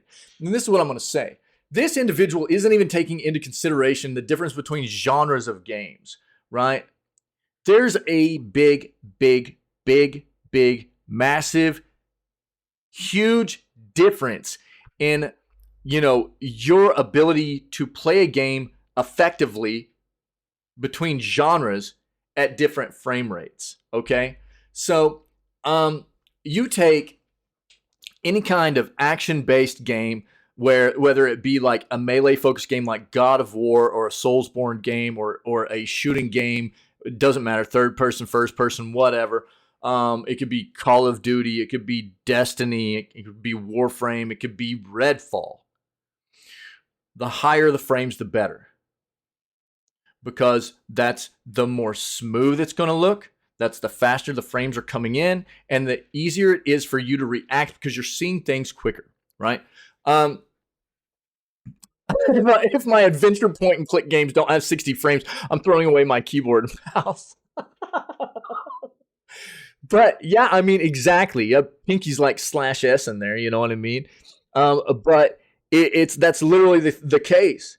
Nobody's going to care if you're playing Vampire Survivors at 120 frames. That doesn't matter. Even though I do. Even though I play like everything at 120 frames. But games like Vampire Survivors or anything like, I don't know, even you see something like Age of Wonders 4 coming out. Any kind of like game like that, it's not going to be as big of a deal to play a game at a lower frame rate, right? But you talk about a game like Redfall, it makes a difference. It makes a difference, which is why there are going to be some games that come out at a lower frame rate that people aren't going to make a big deal about it because it doesn't matter as much. And then there are going to be games like this that come out of a specific genre where the frame rate being higher does in fact affect your ability to efficiently play that game at a higher level. And when you want to talk about like, they're pointing out things like, well, 60 is frames per second is apparently just not the standard yet. It's not the it is the standard. It is the standard. What's happening is you're getting these developers that are not sticking with the standard in these specific genres of games that it needs to be. These games need to be done. Gotham Knights, there's no way Gotham Knights should have been frame capped at 30 frames. No way. There's no way that game should have been frame capped at 30 frames. And here's what I'll even take this a step further. For a lot of these games that I'm talking about in these specific genres where your gameplay is heightened, right? You get a better experience in specific genres of games with a higher frame rate. At the very least, at this point in gaming history, and with the advanced technology we have, we should, at the very least, be getting a 60 frames per second on release on these games. You know what I mean? And take Redfall, for example. There's no reason. I think, you wouldn't have seen any kind of backlash on this front had they gone, we're going to release the game first in performance mode, where everybody's going to be able to play this in 1080p on consoles at 60 frames. And later on, we're going to release a quality mode, right? Where, if you're on Series X, you'll get your 4K at 30 frames if that's how you want to play it, right? And on Series S, you'll get your 1440p at 30 frames if that's how you want to play it. Because this is the type of game that for the gameplay experience to be at its highest level, the smoother the play, the better. The more frames you get per second, the better. But instead, they went backwards with it. And that's where a lot of this criticism comes in. 32 frames. Bro, I just posted something on from our news segment yesterday, talking about like who wouldn't be stoked because we just found out there's like DLC dropping for Gotham Knights, and I was being sarcastic, but it was like a clip from the news segment where it was like, who wouldn't be stoked for more content for Gotham Knights being locked at that sweet 30 frames per second. It's like, it's so gross, dude. It's so gross. And look, I get it. Yeah, there are an amount of people that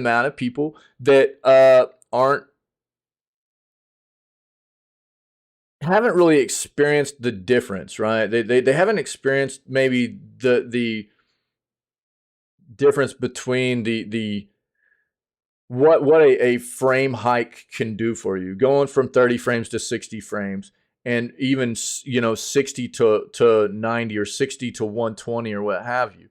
It's significant, though, especially in these genres I'm talking about. So just because there might be people that haven't experienced it yet doesn't mean it shouldn't be done. And that's fine, man, for these developers. If they want to put out quality modes for a more high-def look of the graphical fidelity of the game, you want to put out a higher, a better resolution options for the game or whatever, cool.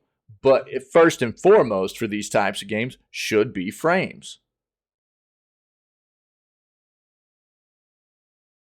Nobody wants to be running around in a game like this that actually is an avid game player at 30 frames per second. So the reason it's been getting so much criticism is because of what I'm talking about right now. And people that want to, stand up for, the developer about, well, 30 frames is fine. I don't know what everybody's tripping out about. So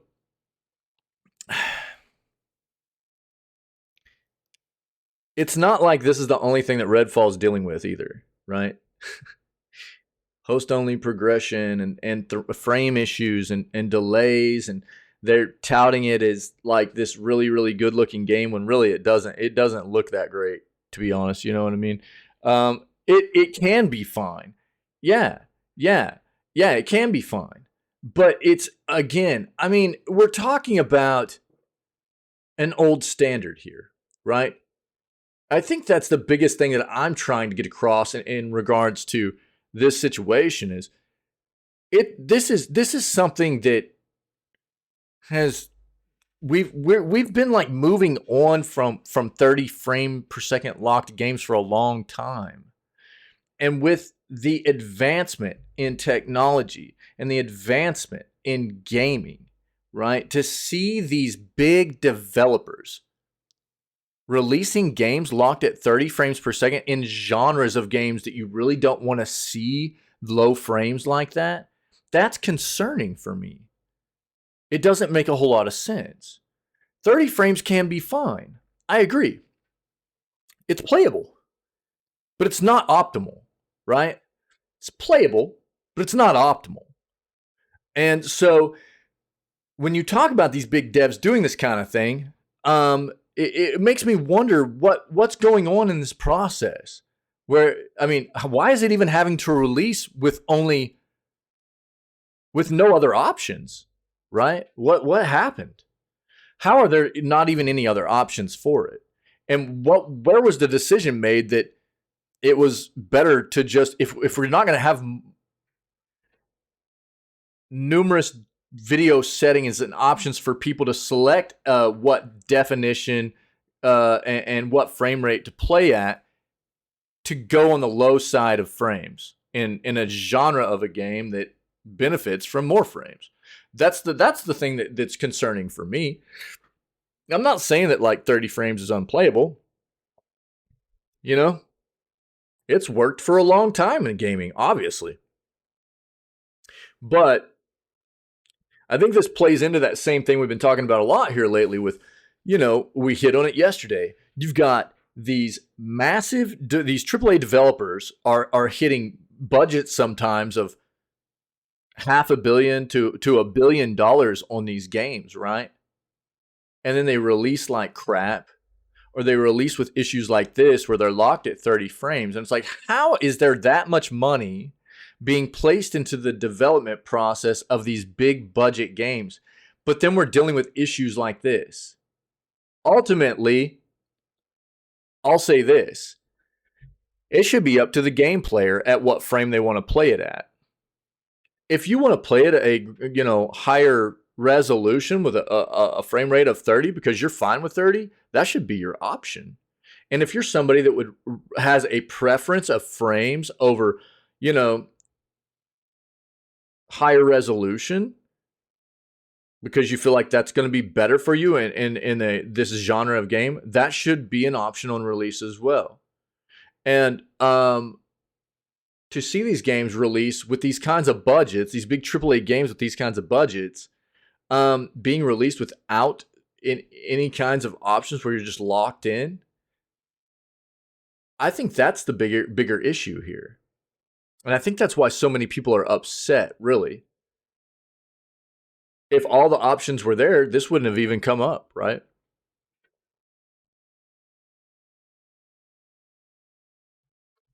Again, I mean, it's 2023, man, and we're getting games that are coming out on on consoles, on platforms that have very, very good hardware, but they're locked out. You're hacking? Wait, what do you mean? Oh no! Did you turn into a steering wheel again, dude? So I don't necessarily agree with everything that this author is talking about here.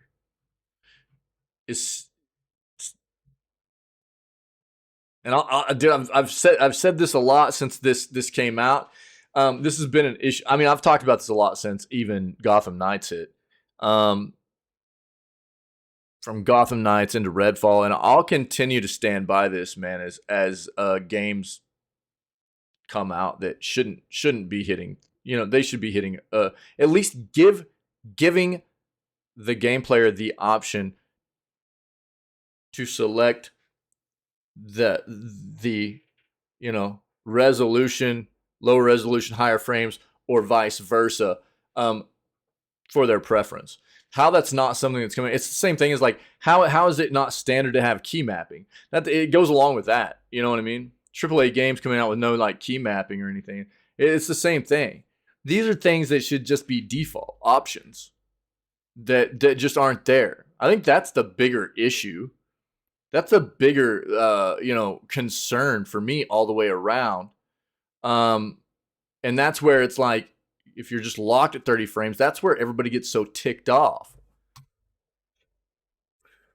Steam Sale makes some of the best games of all time just $1. Courtesy of a new Steam Sale, 2 of the biggest games of all time are only $1. That said, the sale is set to end on May 1st, which means you will need to act fast to take advantage of these limited time deals. As for the games themselves, they come the way of Valve, the owners of Steam. As you may know, Valve is the maker of some of the greatest games and series ever made, and it regularly discounts these games to dirt cheap prices. To this end, right now, and until May 1st, tomorrow, Portal and Portal 2 are on sale for $1. Normally, they both cost $10 each, and that's a saving of $18. That's math. Highly regarded games, yeah. If you haven't played them, highly recommend checking these out. They've got all you need to know in this article. These go on sale quite often, but very good games, and you definitely need to check them.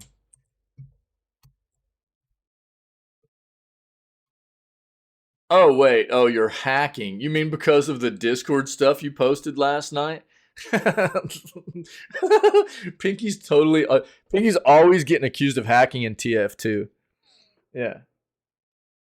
Pinky's always getting accused of hacking. Pinky's always getting accused of hacking in TF2. Yeah, sorry, I forgot all about that, dude. Yeah, that was really funny. I saw that last night. I was like, oh, here it is, dude. Pinky's been playing TF2 for a long time, and he gets in there and he's always like melting people and just throttling lobbies, and people are always like in like chat like talking about how he's got to be hacking and stuff like that.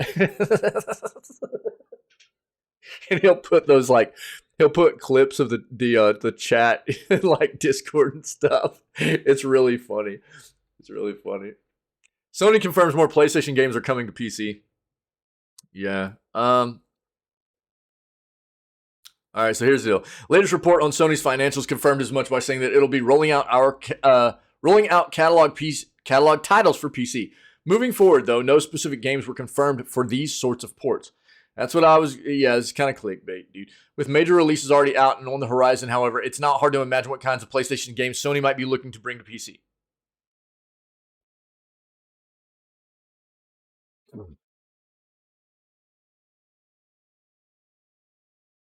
Yeah. As for future PlayStation games on PC, Sony's own financial report mentioned 2 games outside of the context of PC ports, which seems like likely candidates for PC releases. God of War Ragnarok was one of the games touted as a success since its November release, and considering how God of War from 2018 was a big hit on PC platforms, I keep pushing this up as an example of one of the better modern examples of a PC port. 2018's God of War. Santa Monica Studios knocked that out of the park, man. I played that day one on release, and it felt so good. One would assume Ragnarok will follow it in the future. With Marvel Spider-Man Remastered, as well as Miles Morales, Marvel Spider-Man 2 also seems like a guarantee. But yeah, look, again, for something like Ragnarok, we're going to be a lot closer to potentially getting that on PC. Sony traditionally, again, in the past, we would have to wait like 3, 4, 5 years before if we ever got it. We would have to wait numerous years before we would get these Sony proprietary PlayStation games on PC, which was the case with God of War. 2018's God of War came out on PlayStation platforms. We didn't get it on PC till 2021, right? But as of late, over the past year, or roughly a year ago, really, Sony kind of came out and said we now have Sony PlayStation PC division, and it's all about them trying to have a more dedicated stance at bringing some of their titles, their PlayStation titles, over to PC. They've already stated it's not going to be like day one stuff, but I guess the glass is half full because it's going to be sooner. So I would say it'll be more like maybe a year afterwards. And it's probably not going to be all their titles, right? Let's be honest. They're bigger ones. So if that's the case, I mean, God of War Ragnarok released in December, right, of last year. So who knows? Maybe by December of this year, we could have news about it coming to PC at some point, not too long after that, or who knows. But we'll definitely be getting Ragnarok on PC well before we get Spider-Man 2.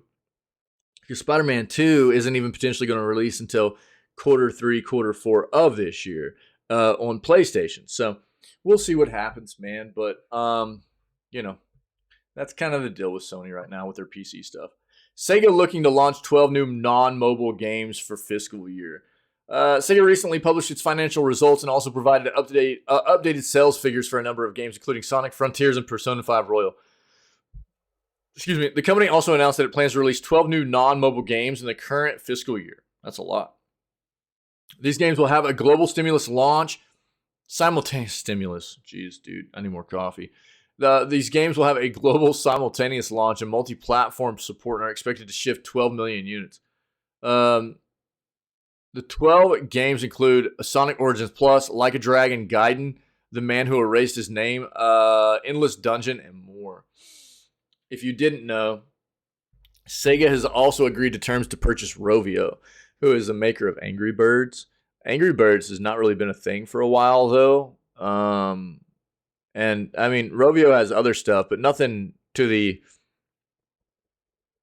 notoriety of an IP like Angry Birds is. So we'll have to see what Sega's planning on doing with the Rovio, portfolio that they're going to be acquiring out of that acquisition, but we'll see what happens. EA Sports teases new baseball game.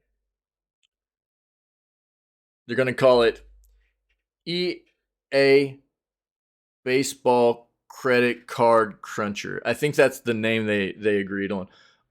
EA Sports is teasing a brand new baseball game. Sports games are part of the most dominant genre in gaming, the gaming industry. Despite the fact they don't really have a ton of major differences year to year, no sports games do, unfortunately. Especially EA's, they're terrible about it. They don't update their sports games. The only thing they update really is like slapping the next year across the cover, putting a new like notable athlete on there, and then like changing out people that retire get removed, and athletes that are new to the league or whatever get added in. They don't really change much about the game. I watched MLB.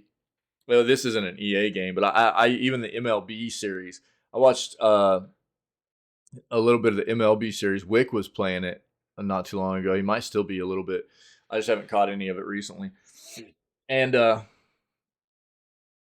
it looked like the same game I was playing back in the early 2010s, They just don't change these games at all. EA Sports is dominated with football and soccer. 2K has a stranglehold on basketball and wrestling, and most recently golf. And Sony managed to largely scare everyone else away with MLB games, despite the fact 2K and EA used to dabble in baseball at one point. With that said, EA Sports looks to be interested in making a comeback within the sport.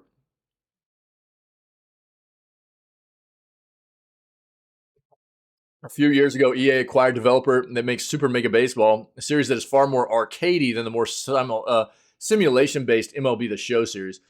Since then, EA has been working closely with Metalhead Software to try and break into the baseball part of the sports genre. As of right now, we don't know quite what that will look like, but we will know very soon. It's been confirmed that Super Mega Baseball 4 will get its first look on May 2nd, and the developers took to Reddit to talk a bit about what the game will look like under EA. The team noted that EA has supported and championed the vision the developer has for the franchise, but they've been allowed to make something bigger and better due to the publisher's vast resources. They've also confirmed they have no plans for in-game monetization. What? EA's allowing this?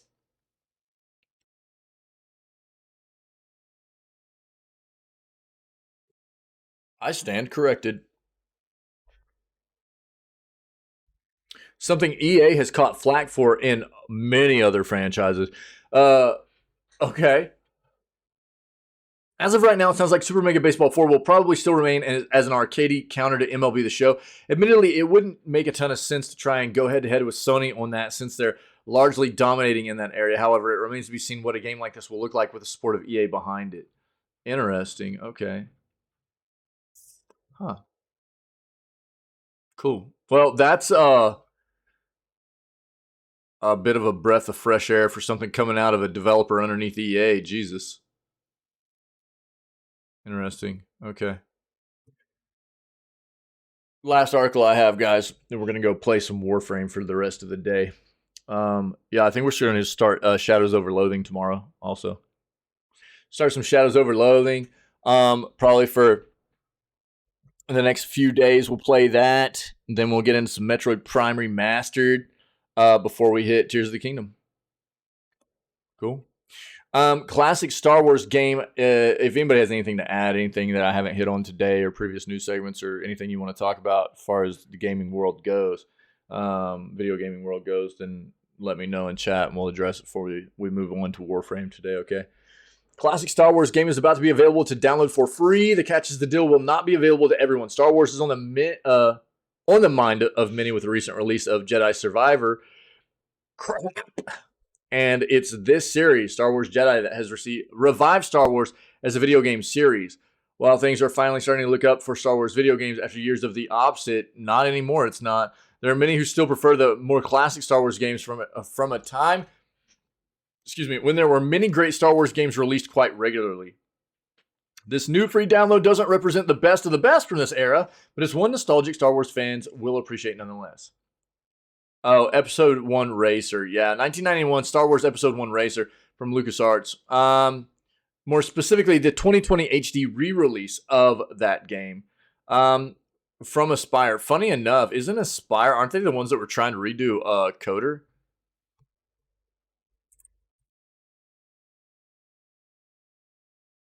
Yeah. Yeah. Wow. Okay. We'll talk about that real quick, too. Aspire was trying to remake Knights of the Old Republic.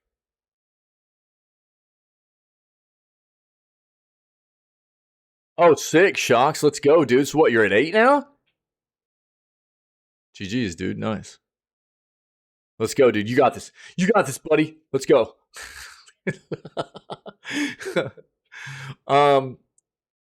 So basically what happened is it was under Sony though, right? Isn't that who Aspire's under now? It's Sony.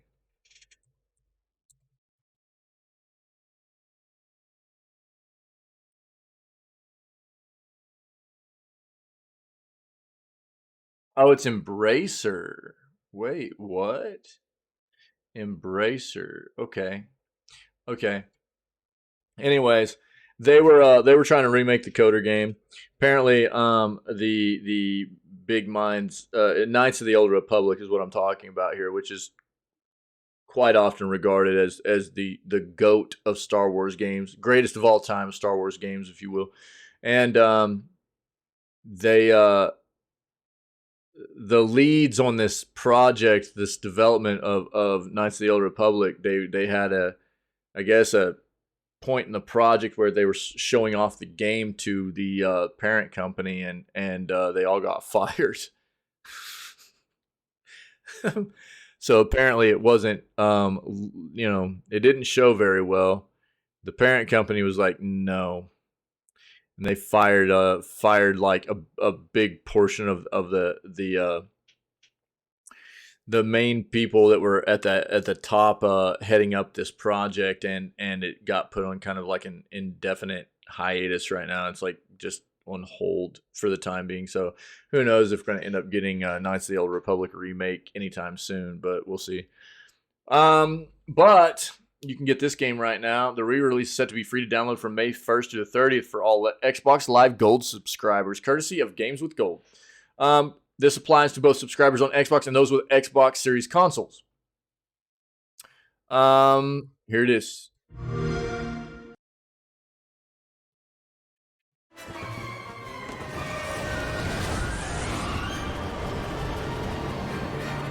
Ooh, look at that HD, baby.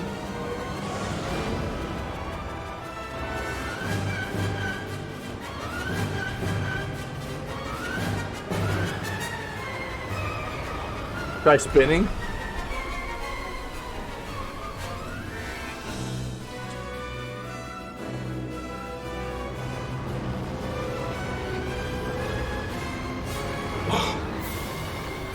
I did it. It was a good trick.